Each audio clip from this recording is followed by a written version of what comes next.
La acción humana. Tratado de Economía. Por Ludwig von Mises. 208. Sexta parte. El mercado intervenido. Capítulo 27. El gobierno y el mercado. 4.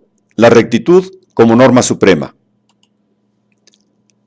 Es opinión muy extendida que es posible, incluso en ausencia de la injerencia estatal en los negocios, desviar el comportamiento de la economía de mercado del cauce por el que habría discurrido a impulsos del mero afán de lucro.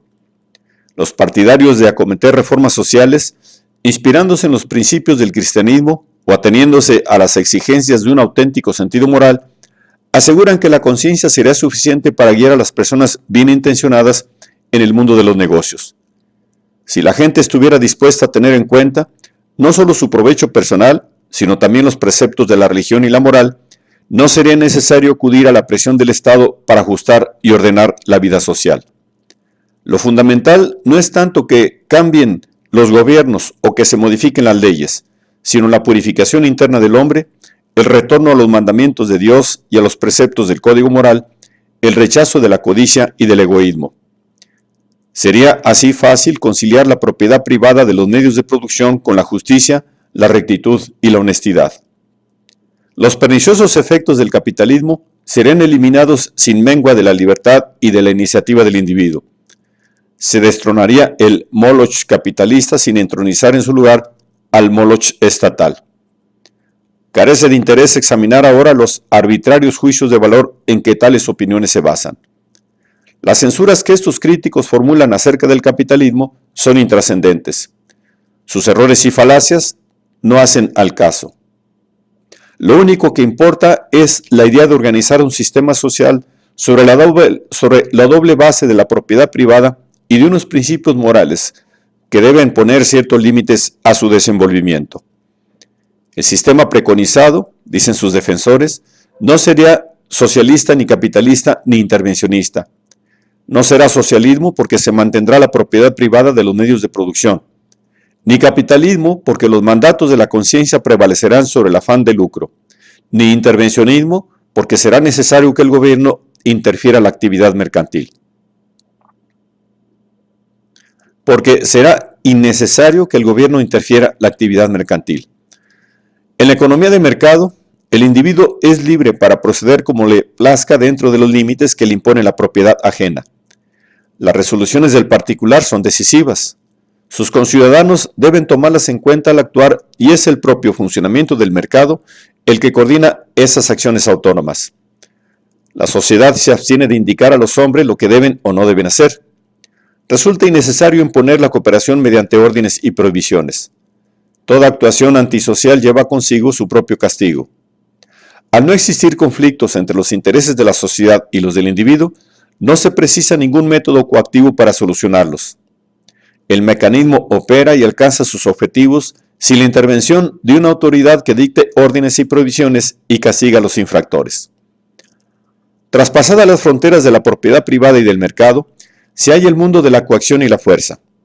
Estamos ante la muralla que la sociedad levanta para proteger la propiedad privada y el mercado contra la violencia, la malicia y el fraude. Allende se extiende el reino de la imposición, bien distinto del de la libertad, donde ya todos son normas, discriminando lo legal de lo ilegal, lo que está permitido de lo que está prohibido, y un implacable mecanismo de armas, prisiones y horcas, con los hombres que lo manejan, siempre dispuestos a aniquilar a quien quiera ose desobedecer.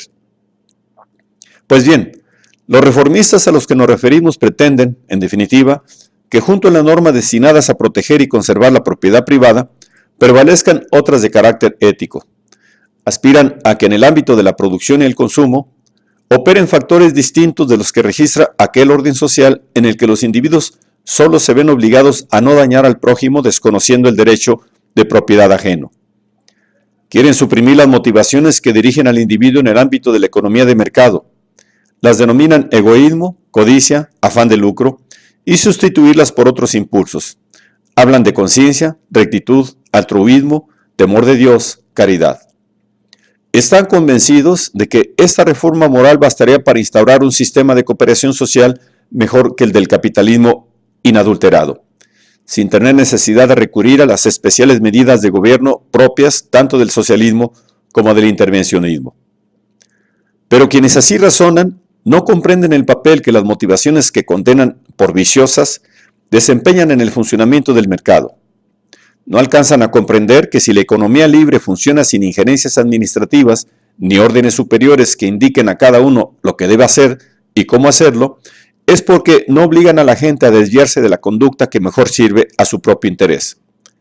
Lo que armoniza las acciones de los individuos con el sistema social de producción en su conjunto es el hecho de que cada uno no hace sino perseguir sus propios objetivos. Al no impedir que la propia codicia actúe, todo el mundo, sin quererlo, contribuye al mejor desenvolvimiento posible de la actividad productora. De esta suerte, en la esfera de la propiedad privada y del mecanismo legal que la protege frente a los actos hostiles de fraude o violencia, no se origina conflicto alguno entre los intereses individuales y los sociales.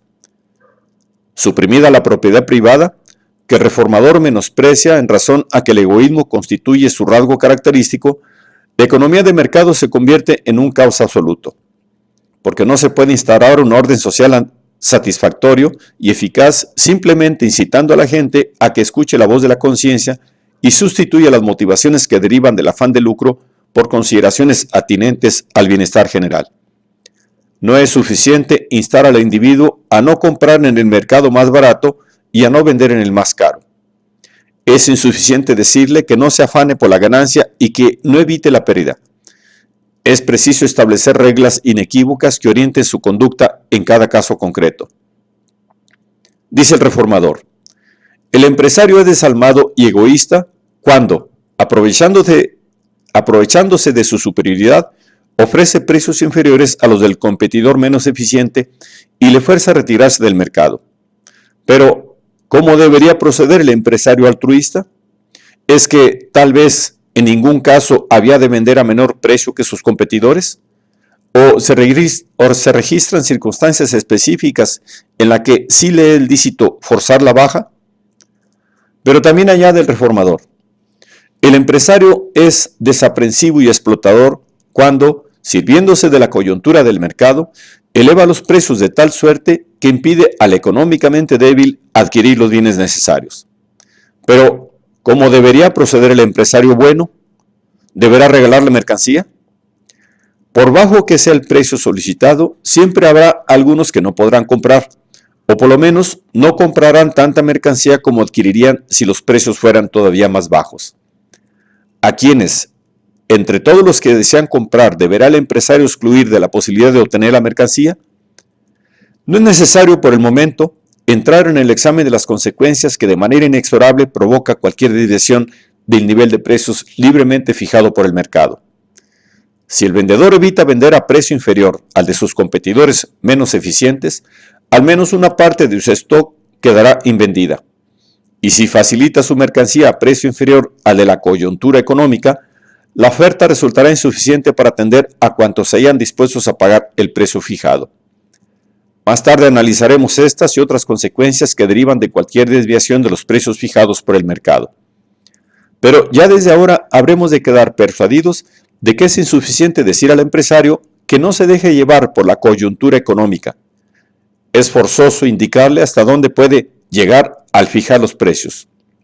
Cuando el afán de lucro no dirige la actividad empresarial ni determina qué ha de producirse y en qué cantidad, cuando el beneficio no induce al empresario a servir al consumidor lo mejor que le es posible, es preciso instruirle convenientemente en cada caso concreto. Es inevitable guiar su conducta mediante órdenes y provisiones específicas, regulación que precisamente caracteriza la injerencia estatal. Es vano cualquier intento de supeditar aquella intervención a los mandatos de la conciencia, la caridad y el amor al prójimo. Los partidarios de una reforma social cristiana estiman que su anhelo de que la conciencia y la observancia de la ley moral suavice y modere la codicia y el afán de lucro fue un hecho en el pasado. El alejamiento de los mandatos de la Iglesia es la causa de todos los males de la época. Si la gente no se hubiera rebelado contra los mandamientos, si no se hubiera impuesto la codicia, la humanidad seguiría gozando de la bienandanza que disfrutó durante la Edad Media, cuando al menos la élite ajustaba su conducta a los principios del Evangelio. Se necesita, por tanto, volver a aquel feliz tiempo pasado e impedir así que una nueva apostasía prive a los hombres de sus beneficiosos efectos. Pasemos por alto el análisis de las condiciones económicas y sociales del siglo XIII, que estos reformadores ensalzan como la mejor época de la historia. Lo que interesa es precisar el concepto de precios y salarios justos, esencial en las enseñanzas sociales de los teólogos y que los reformadores desean convertir en criterio básico de la actividad económica. Es evidente que, para quienes la propugnan, la noción de precios y salarios justos guarda y guardó siempre relación con un determinado orden social que reputan como el mejor posible. Aspiran a la implantación de su ideal y a su eterno mantenimiento. No toleran el más leve cambio. Cualquier cambio en el ordenamiento establecido, que se considera óptimo, equivale a empeorar. La visión del mundo de estos filósofos prescinde de la inextinguible ansiedad característica del ser humano que tiende al constante incremento de su bienestar. Los cambios históricos y la mejora general del nivel de vida son nociones ajenas a esa visión. Estiman justo cuanto favorece el mantenimiento de su inalterable utopía e injusto todo lo demás. Ahora bien, la consideración que merece al común de la gente el concepto de precio y salario justo es totalmente diferente del que tienen los filósofos. Cuando el no filósofo califica de justo un precio, quiere decir que su implantación mejora, o al menos no perjudica, sus ingresos y posición social. Denomina injusto todo precio que ponga en riesgo su posición y bienestar.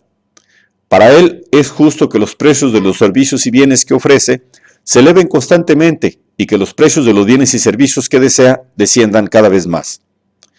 Al campesino ningún precio del trigo, por alto que sea, le parece injusto.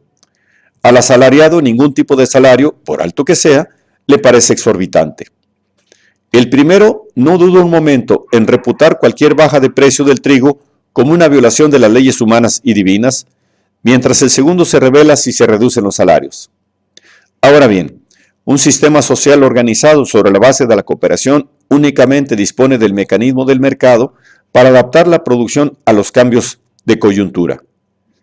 Mediante la alteración de los precios, se induce a la gente a disminuir la producción de los artículos apetecidos con menos apremio y a ampliar la de aquellos que el consumidor con más urgencia demanda.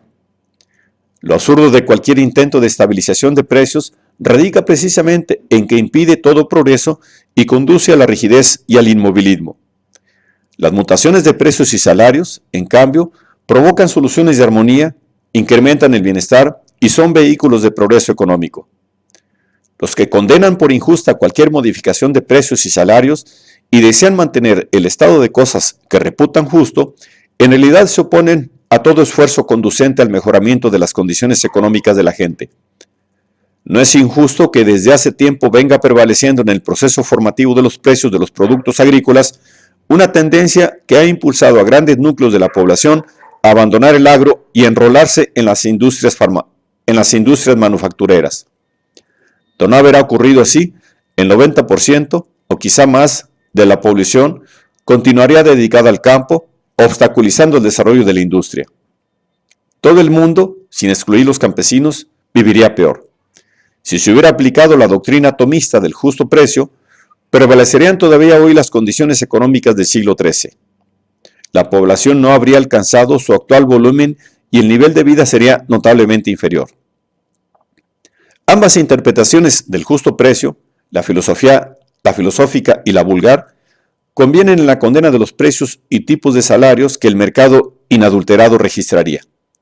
Pero semejante actitud negativa no aporta en realidad fórmula alguna para determinar el nivel que habrían de alcanzar aquellos.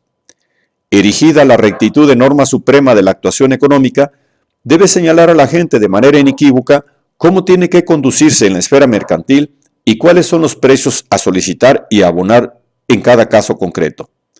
Y no solo esto, deberá al propio tiempo, mediante el aparato coactivo, exigir el sometimiento de cuantos sientan la menor veleidad de no acatar lo ordenado. Se hace preciso entronizar una suprema autoridad que dicte preceptos y normas de conducta en cada caso, los modifique si fuera preciso, los interprete auténticamente y no permita que nadie los infrinja. De todo ello se infiere que la implantación de la justicia y la rectitud moral, en sustitución del egoísta afán de lucro, exige adoptar precisamente las mismas medidas de injerencia estatal que los partidarios del mejoramiento moral de la humanidad deseaban evitar. Cualquier desvío de la libre economía de mercado requiere la implantación de un régimen autoritario. El que poder tan omnímodo sea laico o clerical carece de importancia. Cuando los reformadores exhortan a la gente a no dejarse avasallar por el egoísmo, se dirigen a capitalistas y empresarios y algunas veces también, aunque muy tímidamente, a los asalariados. Ahora bien, la economía de mercado es un sistema en que el consumidor es soberano. Tales admoniciones deberían ser dirigidas, por tanto, a los consumidores, no a los productores. Habría que persuadirles de que renunciaran a preferir las mercancías mejores y más baratas, evitando así todo perjuicio a los productores menos eficientes. Sería indispensable convencerles de que redujeran sus compras a fin de permitir a otros más necesitados incrementar las suyas. Pero cuando se exige al consumidor que actúe así, es preciso indicarle con claridad lo que debe comprar, en qué cantidad, de quién y a qué precios, y acudir a la coacción para que tales indicaciones sean acatadas. Ahora bien, en este supuesto queda implantado idéntico mecanismo de control autoritario que la reforma moral deseaba hacer innecesario. De cuánta libertad pueden disfrutar los individuos en un régimen de cooperación social depende del grado en que vengan a coincidir el interés del particular y el interés público. Cuando, en la persecución de su propio bienestar, provocan también, o al menos no perjudica, el de sus semejantes, jamás puede el particular que sigue su propio camino amenazar la estabilidad social ni dañar el interés ajeno. El reino de la libertad y de la iniciativa individual queda así entronizado y en su ámbito el hombre decide y actúa con plena independencia. De la libertad económica derivan todas las libertades que son compatibles con la cooperación social bajo el signo de la división del trabajo. Estamos ante la economía de mercado o capitalista, con su corolario político, su superestructura, dirán los marxistas, el gobierno representativo. Quienes pretenden que existe un conflicto entre la codicia de los diversos individuos o entre la codicia de los particulares de un lado y el bien común de otro, es lógico que deseen privar a los seres humanos de su derecho a actuar y a decidir. La discrecionalidad de los ciudadanos debe ser sustituida por la supremacía de un organismo central que gestione la producción. En su modelo de sociedad perfecta no hay espacio para la iniciativa privada. La autoridad ordena y el individuo, de buen o mal grado, obedece.